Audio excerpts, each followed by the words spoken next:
हिरण्यवर्णाम् हरिणीम् सुवर्णरजतस्रजाम् चन्द्राम् हिरण्मयीम् लक्ष्मीम् जातवेदो महावह ताम् महावह जातवेदो लक्ष्मीमनपगामिनीम् यस्याम् हिरण्यम् विन्देयम् गामश्वम् पुरुषानहम् अश्वपूर्वाम् रथमध्याम् हस्तिनादप्रबोधिनीम्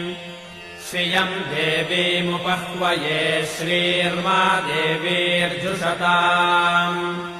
कांसोऽस्मिताम् हिरण्यप्राकारामार्द्राम् ज्वलन्तीम् तृप्ताम् तर्पयन्तीम्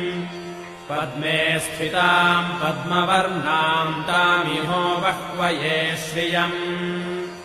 चन्द्राम् प्रभासाम् यशसा ज्वलन्ते श्रियम् लोके देवजुष्टामुदाराम्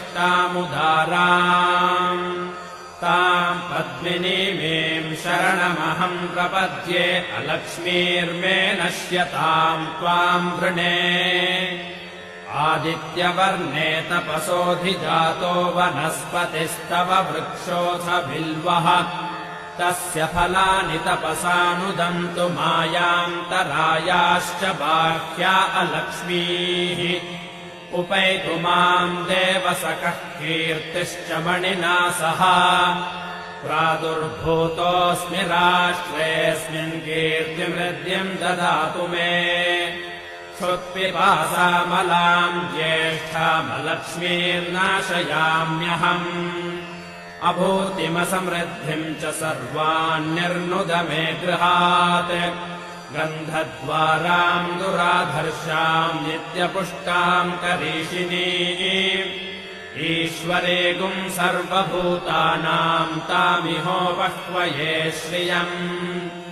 मनसः काममापूतिम् वाचः सत्यमशीमहि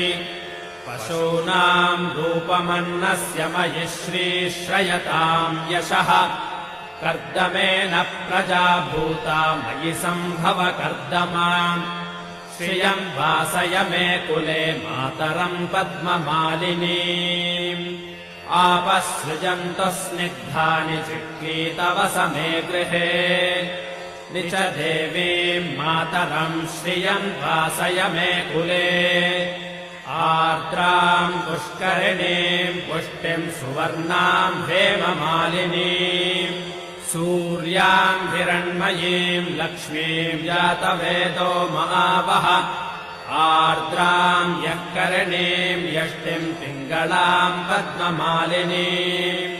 चन्द्राम् हिरण्मयीम् लक्ष्मीम् जातवेदो महावह ताम् महावह जातवेदो लक्ष्मीमनपगामिनीम्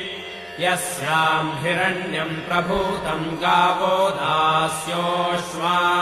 विन्देयम् पुरुषानहम्